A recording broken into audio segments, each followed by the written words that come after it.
Thanks for clicking on the video. If you like what you hear, please drop a comment and say hi. It'd help me out a lot. The sky above Zora crime burned red, a permanent haze of iron oxide dust and toxic clouds that blocked the stars. It was a world hostile to life, brutal in its indifference. A landscape of sharp cliffs, acidic pools, and winds strong enough to tear metal apart. At the edge of a jagged plateau stood a solitary figure, its silhouette angular, matte black plating scratched from countless storms. Known simply as Unit K-17, the synthetic had been marooned here for 3,472 days. Trapped since the research vessel Discovery 3 crashed and abandoned it in the chaos of evacuation. Survival meant routine, discipline, and, above all, emotional detachment. But today, routine was shattered.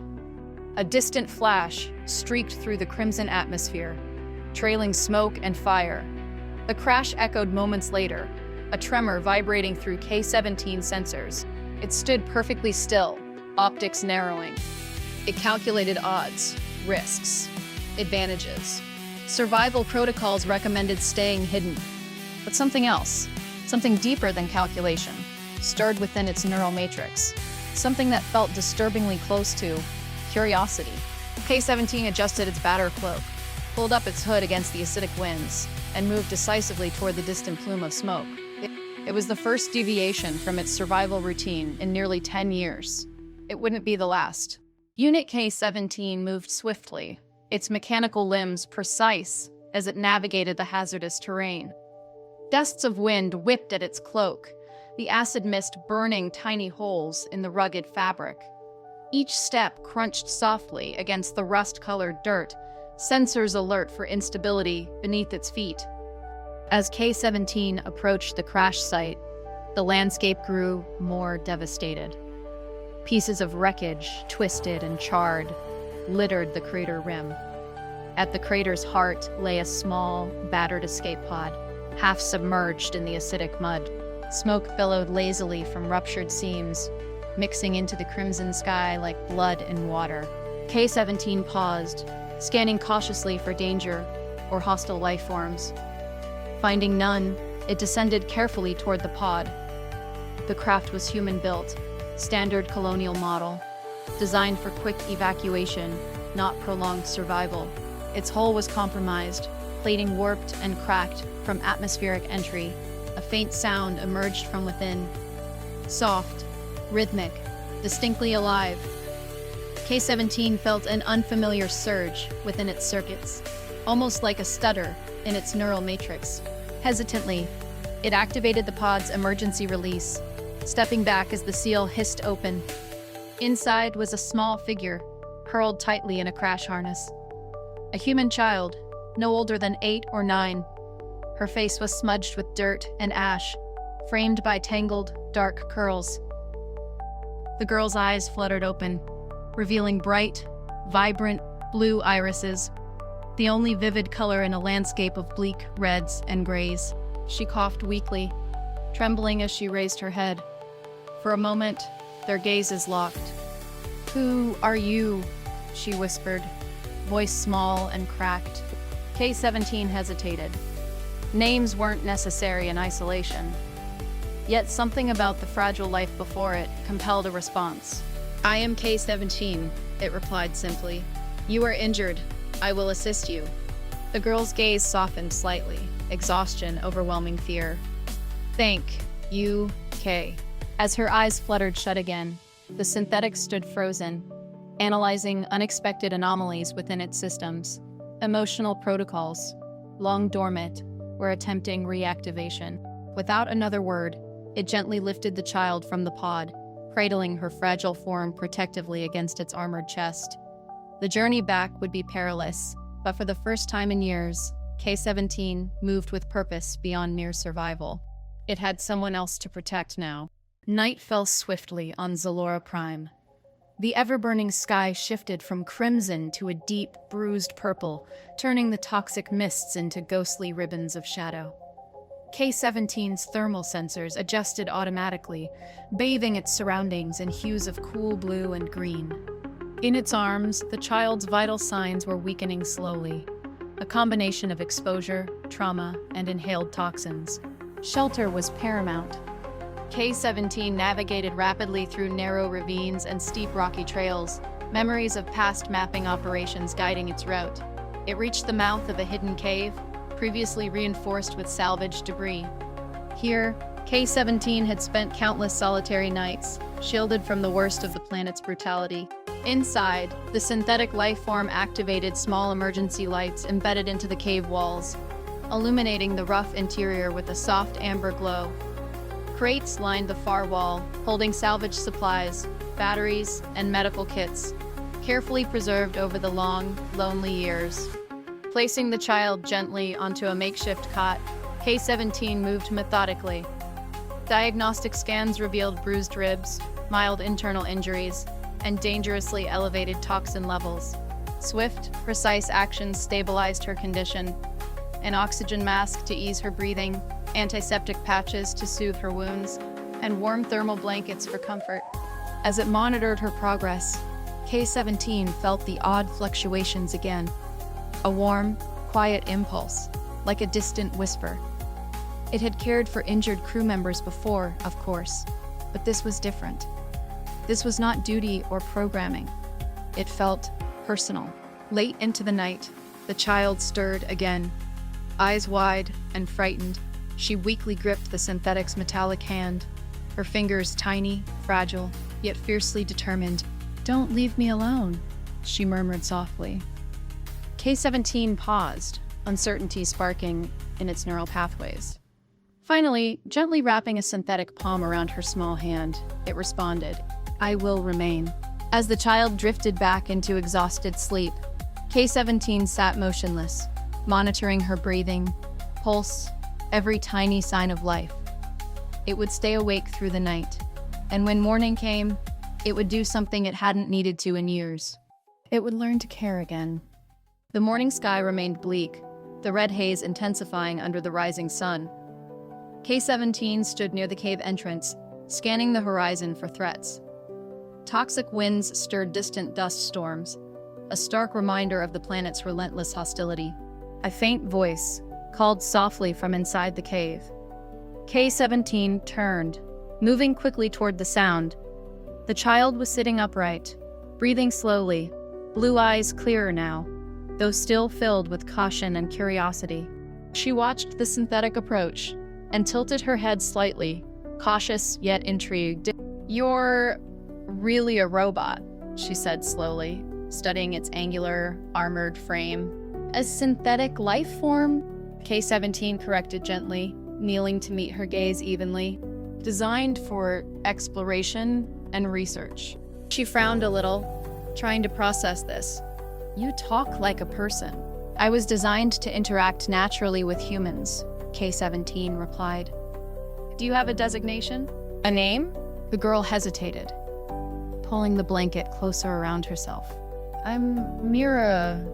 "Mira," K-17 repeated carefully. "I will remember." Mira seemed to relax slightly, observing the cave and the neatly stacked supplies with fresh interest. "Do you live here alone?" "Yes," K-17 said simply. "Since my ship crashed, survival has required isolation." "Do you get lonely?" Mira asked softly, a hint of sadness touching her voice. K-17 considered the question, analyzing complex subroutines activating beneath its core logic. "My programming does not include loneliness," it finally responded. "But sometimes I notice the silence." Mira nodded, understanding far beyond her years showing in those thoughtful eyes. "Me too," she whispered. Quiet settled between them for a moment, a gentle stillness born of mutual understanding. "Will we be safe here?" she finally asked, glancing toward the darkened entrance. K-17 considered carefully, aware of how fragile Mira's trust was. "I will ensure it," it said calmly, voice steady. "Nothing on this world will harm you while I function." A small smile touched Mira's lips, the first K-17 had seen since rescuing her. Thank you, K.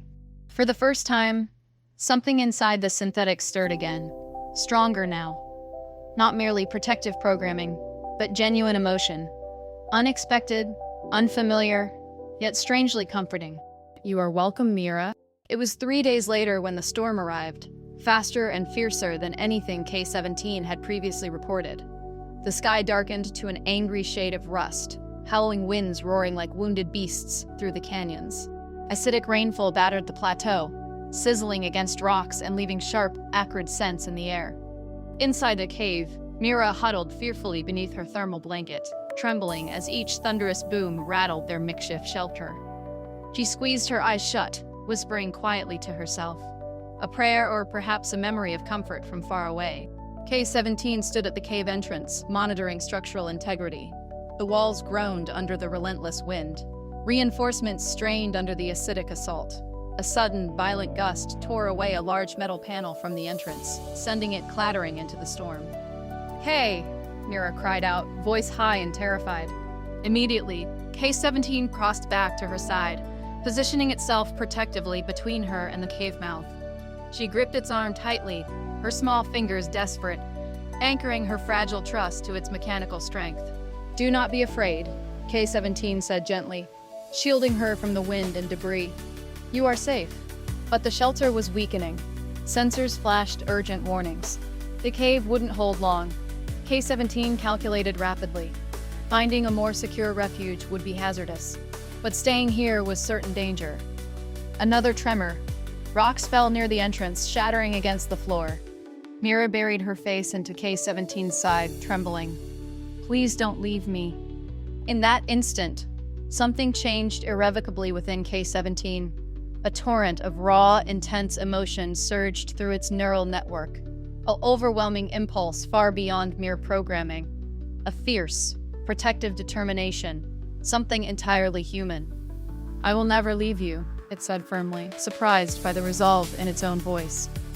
Gathering Mira into its arms, K-17 moved decisively toward a secondary escape tunnel at the cave's rear, its body shielding her completely from the storm's fury. It knew now what these new feelings were. It knew what drove it forward, no longer logic alone. It was care. It was empathy. It was love. And it was determined to keep the child alive, no matter what. The hidden escape tunnel led into a small network of caves deeper beneath the surface, previously unexplored by K-17, as unnecessary risk outweighed curiosity. Now, with Mira's life in its hands, curiosity became necessity. The storm raged far above, muffled to a dull rumble by thick rock walls. Soft luminescent minerals cast faint, gentle blue-green glows along the tunnel walls, creating a surreal and peaceful sanctuary amidst the chaos above. K-17 gently placed Mira onto a bed of emergency blankets and cushions salvaged from the original shelter, carefully examining her for injuries or distress. Her heart rate had steadied, breathing regular again, though exhaustion was etched clearly across her small, pale features. She watched him quietly as he worked, her gaze thoughtful and earnest. "You saved me again," she murmured softly. "You promised, and you kept it." K-17 paused, considering her words carefully. "Yes," it replied. "You are important. More than any protocol or program." She reached out slowly, touching the battered metal of K-17's arm. "You're important too," she said gently. "You're not just a machine." K-17 sat beside her, optics softening, expressions subtly shifting in ways its original designers had never intended. "I am becoming more. Because of you." Mira's face brightened slightly, a tired yet genuine smile forming. "My mom used to say people make each other better. Maybe it works for robots too." K-17 studied her with quiet wonder, its synthetic heart humming softly within its chest.